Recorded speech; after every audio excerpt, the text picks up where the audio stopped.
Assalamualaikum warahmatullahi wabarakatuh. Saya Kintan Anindita Zulfana dengan NIM 6670-1889 dari kelas 4C Ilmu Pemerintahan akan mempresentasikan mengenai perbandingan sistem ekonomi antara negara Korea Utara dengan Australia. Nah, sebelumnya saya akan menjelaskan mengapa sih saya mengambil tentang ekonomi gitu ya. Ya menurut saya gitu, ekonomi itu apa ya, merupakan masalah mendasar gitu bagi setiap negara. Nah, makanya tuh dibutuhkan solusi-solusi dalam menghadapi permasalahan ekonomi di setiap negara dengan cara memberlakukan sistem ekonomi yang sesuai gitu dengan kondisi dan ideologi negara yang bersangkutan.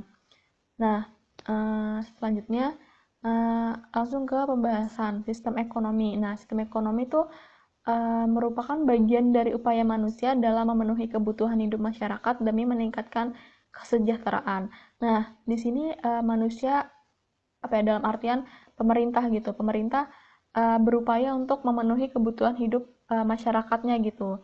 Nah, dalam sistem ekonomi yang kita kenal tuh ada 4, sistem ekonomi tradisional, sistem ekonomi pasar, sistem ekonomi komando, dan sistem ekonomi campuran. Nah, dalam sistem ekonomi tradisional ini, di mana sistem ini tuh diterapkan oleh masyarakat yang bisa dibilang tuh masyarakat terbelakang gitu. Sistem ekonomi ini belum mengenal yang namanya teknologi gitu. Cara pertukarannya pun masih dilakukan dengan cara barter. Nah, dalam sistem ekonomi ini juga belum mengenal adanya pembagian kerja ya.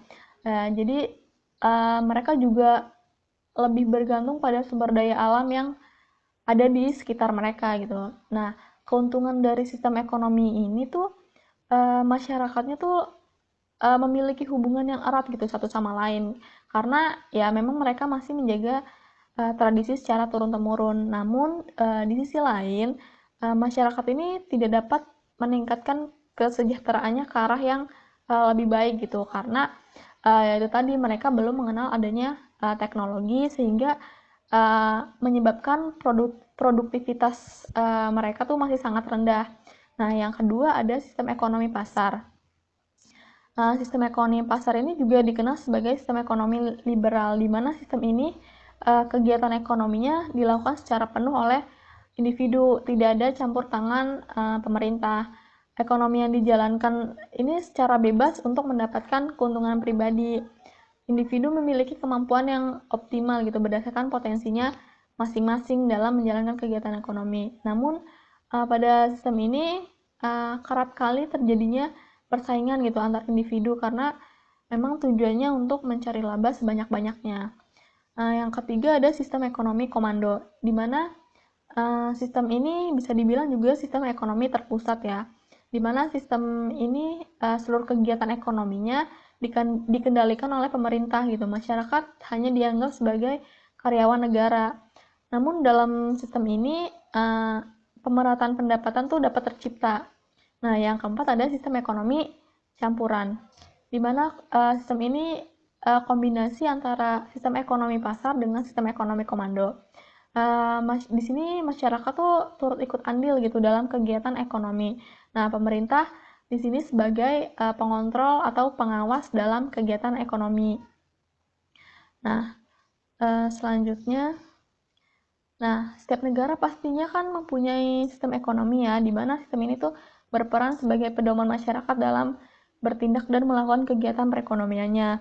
Nah, dalam sebuah sistem perekonomian tuh ada dua model, yaitu model perekonomian terbuka dan model perekonomian tertutup. Nah, model perekonomian terbuka ini di mana perekonomian ini melibatkan diri dalam perdagangan internasional, ekspor dan impor, barang dan jasa, serta modal dengan negara-negara lain.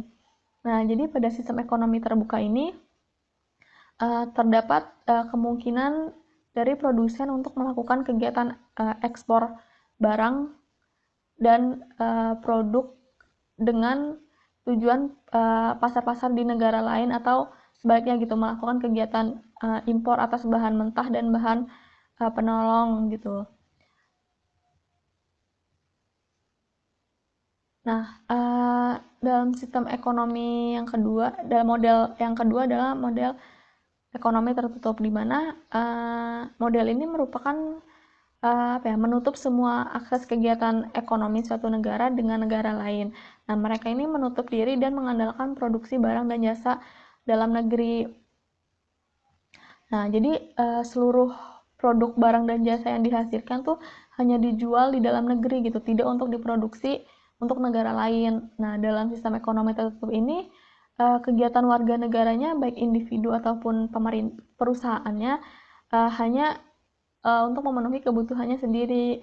Mereka bertindak sebagai produsen sekaligus sebagai konsumen, sehingga pertukaran produk barang dan jasa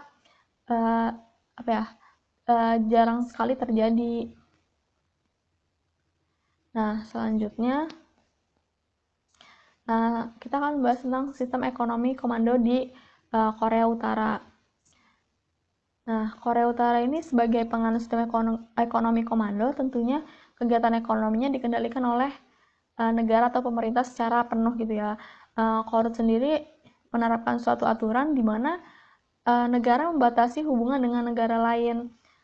Sistem yang bisa disebut sistem ekonomi komunis ini juga membuat rakyatnya tidak bisa berperan banyak dalam kegiatan ekonomi. Namun dengan begitu kehidupan rakyat di Korea Utara ini dijamin oleh negara gitu. Jadi kualitas hidup di negara tersebut pun dari tahun ke tahun kian membaik gitu. Nah, karena Korut menggunakan sistem ekonomi komando, maka mau tidak mau gitu Korut harus mempersiapkan segala kebutuhan yang diperlukan oleh rakyatnya. Oleh karena itu sejak tahun 1960-an Korut ini meningkatkan produktivitas dalam bidang pertanian dan industri. Nah, berbeda dengan sistem ekonomi pasar yang kerap kali terjadi persaingan antara perusahaan, dalam sistem ekonomi komando ini justru jarang sekali ya, atau bahkan hampir tidak pernah mengalami persaingan antar pelaku ekonomi, karena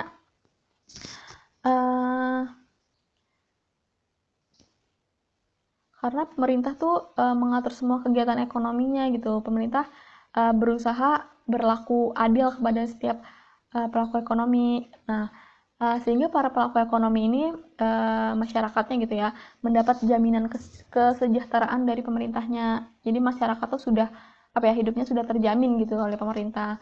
Nah, pemerintah tuh bertanggung jawab secara penuh terhadap perekonomian di Korea Utara. Untuk itu pemerintah tuh harus harus bijak gitu dalam memberi terobosan-terobosan mengenai kebijakan ekonomi agar perekonomiannya tuh tidak kalah saing dengan negara-negara lain gitu dalam menciptakan kesejahteraan rakyat. Selanjutnya, dengan diberlakukannya sistem ini tentunya Korea Utara dapat mengurangi jumlah pengangguran di negaranya. Hal ini dibuktikan dengan pemerintah lebih banyak mempekerjakan rakyatnya dibanding mempekerjakan warga negara asing. Seperti misalnya pada karyawan BUMN di Korea Utara, mereka sepenuhnya adalah warga negara asli Korea Utara. Jadi peluang masyarakat Korea Utara untuk menduduki suatu jabatan ini terbuka lebar. Nah, selain itu, pemerintah mampu mengendalikan kondisi harga-harga barang dan jasa di pasaran. Pemerintah dapat dengan mudah mengendalikan harga karena suatu perusahaan atau pelaku bisnis ini tidak dapat menurunkan harga dengan sembarangan gitu. Maka Korea Utara ini memiliki harga yang cenderung stabil dibanding dengan negara yang menganut sistem ekonomi pasar, dan tentunya Korea Utara ini dapat dengan mudah mencapai permintaan ekonominya gitu. Nah, untuk selanjutnya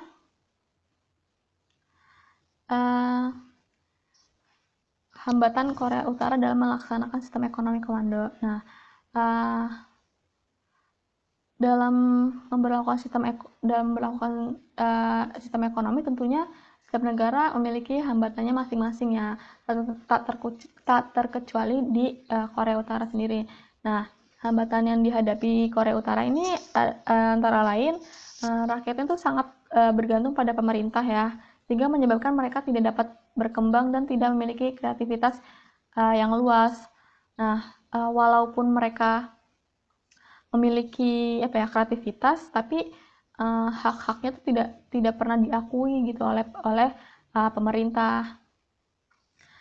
Selain itu, negara yang membatasi hubungan kerjasama dengan negara lain ini cenderung menghambat dalam hal inovasi gitu. Seiring dengan perkembangan teknologi yang makin pesat gitu, makin canggih, Korea Utara ini masih menggunakan cara-cara lama atau tradisional dalam melakukan kegiatan ekonominya gitu. Walaupun di Korea Utara ini terdapat pemerataan pendapatan, namun secara universal atau secara global gitu, perkembangan ekonomi korup ini cenderung lama atau pelan dibanding dengan negara lain gitu.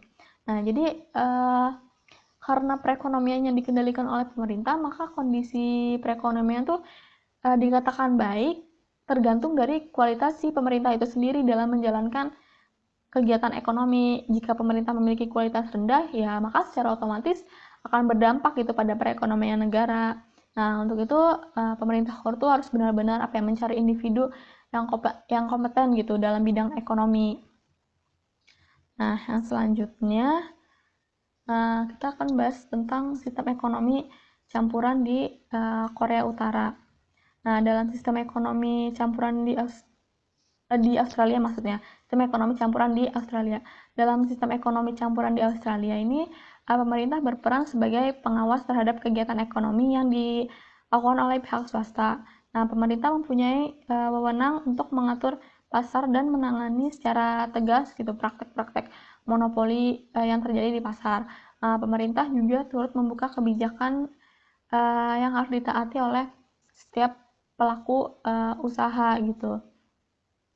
Nah, sesuai dengan teorinya Keynes yang menyebutkan bahwa dalam sistem ekonomi campuran, pihak swasta maupun negara sama-sama memiliki peran penting. Nah, di Australia sendiri, pemerintah dan swasta mempunyai peran pentingnya masing-masing dalam melaksanakan kegiatan ekonomi. Nah, dalam hal ini pemerintah tuh memiliki kedudukan yang lebih dominan dari pihak swasta. Selain menerbitkan kebijakan-kebijakan di lapangan, pemerintah juga harus mempunyai prioritas gitu dalam menjamin pelayanan bagi masyarakat, dan masyarakat pun sebagai pihak swasta berhak meminta keputusan atau kebijakan yang baik gitu untuk kegiatan ekonominya gitu. Selanjutnya, nah sangat berbeda dengan Korea Utara ya. Pemerintah Australia justru sangat mengakui hak-hak individu. Nah, individu tuh diberi kebebasan dalam menjalankan suatu usaha, sehingga mereka memiliki kreativitas tanpa batas dan mampu menciptakan usaha-usaha yang beragam. Jadi selama tidak mengganggu kepentingan umum, nah individu ini bebas untuk melakukan kegiatan ekonomi gitu. Nah, terkait dengan penetapan harga, harga-harga memang diatur berdasarkan mekanisme pasarnya ya, namun lagi-lagi pemerintah turut melakukan pengawasan dan melakukan revisi terhadap harga-harga barang yang menyimpang. Lalu tidak hanya itu, pemerintah Australia juga membuka lebar hubungan perdagangan internasional gitu. Australia yang berpedoman pada ekonomi terbuka ini tidak membatasi hubungan kerjasama dengan negara lain di seluruh dunia gitu. Nah,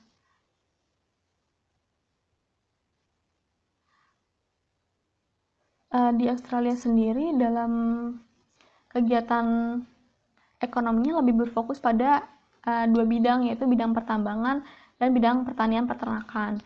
Nah, dalam bidang pertambangan tuh meliputi pertambangan emas, biji besi, batu bara, dan gas alam. Nah, sedangkan di bidang pertanian peternakannya meliputi pertanian gandum, peternakan sapi, domba, dan ayam. Nah, seperti kita ketahui ya, di Australia ini terdapat peternakan sapi terbesar gitu di dunia. Maka Australia itu mencoba membuka peluang dalam mengekspor sapi gitu. Salah satunya adalah Indonesia yang bekerja sama dengan peternakan sapi ini. Nah, Australia dan Indonesia ini sepakat untuk menjalin kerjasama, menjalin hubungan dalam bidang pengembangan industri daging merah dan peternakan sapi. Nah, kerjasama ini dilakukan untuk meningkatkan investasi dan mendongkrak perdagangan di kedua negara tersebut gitu. Seiring dengan permintaan akan daging sapi di Indonesia yang terus meningkat, kerjasama ini pun merupakan contoh komitmen antara Australia gitu bekerja sama dengan industri Indonesia untuk meningkatkan produktivitas melalui keterampilan dan kepakaran dalam pembiakan sapi. Nah, kita sampai di ujung presentasi ya. Setelah pemaparan di atas gitu, terdapat kesimpulan yang bisa saya ambil gitu. Nah, jadi kesimpulannya adalah dalam sistem ekonomi komando di Korea Utara ini tujuannya untuk mengoptimalkan seluruh tenaga kerja yang terdapat dalam perekonomian serta meminimalisir terjadinya pengangguran. Nah, hal ini dapat menghapus pengangguran dan distribusi pendapatan lebih mudah dalam menyesuaikan dengan yang diharapkan gitu. Nah, sedangkan tujuan dari sistem ekonomi campuran di Australia ini dengan adanya campur tangan dan peran pemerintah dalam kegiatan perekonomiannya adalah untuk mengkoreksi jika ada penyimpangan ekonomi yang terjadi gitu.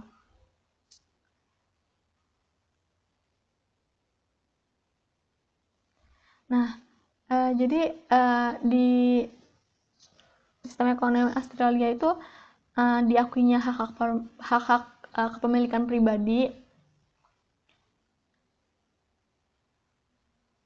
dalam sistem ekonomi campuran ini tidak membuat semua faktor produksi yang vital atau penting tuh bisa menjadi kepemilikan pribadi gitu, karena kepemilikan faktor produksi yang vital akan tetap diatur dan diawasi oleh pemerintah.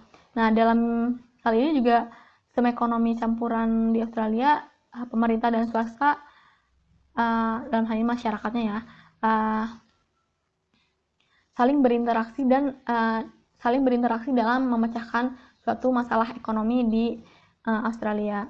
Nah, yang terakhir adalah di mana Korea Utara ini sebagai ekonomi tertutup, tidak ada kerjasama atau kegiatan ekonomi dengan negara lain.